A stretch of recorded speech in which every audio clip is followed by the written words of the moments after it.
ഇത് വന്ന് വയൽക്കാടിലുള്ള മസ്താനിനെ നമുക്ക് എല്ലാവർക്കും അറിയാം. നല്ലൊരു ഇൻ്റർവ്യൂവറായിട്ടാണ് നമ്മൾ കണ്ടുവച്ചിട്ടുള്ളത്. പക്ഷേ ഇപ്പോഴാണ് ആളുടെ സ്വഭാവം എന്താണെന്നുള്ളത് മനസ്സിലാവുന്നത്. അപ്പോൾ ഹൗസിൽ വന്നപ്പോൾ ഈ രേണുസുധീനെ വെറുതെ ഇരിക്കുന്ന രേണുസുധീനെ മരവാഴ എന്നാണ് ആദ്യം തന്നെ പറഞ്ഞിട്ടുള്ളത് കേട്ടോ.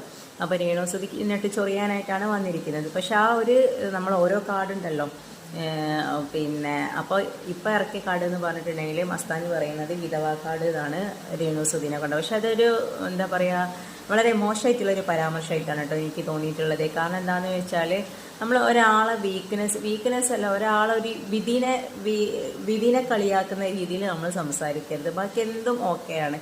പക്ഷെ മരണം എന്നൊക്കെ പറഞ്ഞിട്ടുണ്ടെങ്കിൽ അത് എന്താ പറയുക, അത് വേറെ ലെവലാണത്. അപ്പോൾ മരിച്ചു പോയ ഒരാളെ ഈ ഒരു ഹൗസിൻ്റെ ഉള്ളിലേക്ക് വലിച്ചെഴുക്കാന്ന് പറഞ്ഞിട്ടുണ്ടെങ്കിൽ അത് വളരെ മോശമായിട്ടുള്ളൊരു തരം താഴ്ന്നൊരു പ്രവൃത്തിയായിട്ടാണ് എനിക്ക് പേഴ്സണലി ഫീൽ ചെയ്തിട്ടുള്ളത്.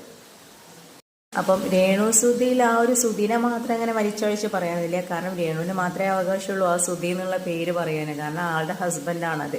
രേണുസുധി പറയുന്നുണ്ട് ഞാൻ അതൊന്നും ഇതിലേക്ക് വലിച്ചഴക്കണ്ടെന്ന്. പക്ഷേ വിധവാക്കാട് അങ്ങനെ പറഞ്ഞ ഒരുപാട് എന്താ പറയുക, കളിയാക്കുന്ന രീതിയിലുള്ള സംസാരങ്ങളാണ് മസ്താനി പറഞ്ഞിട്ടുള്ളത്.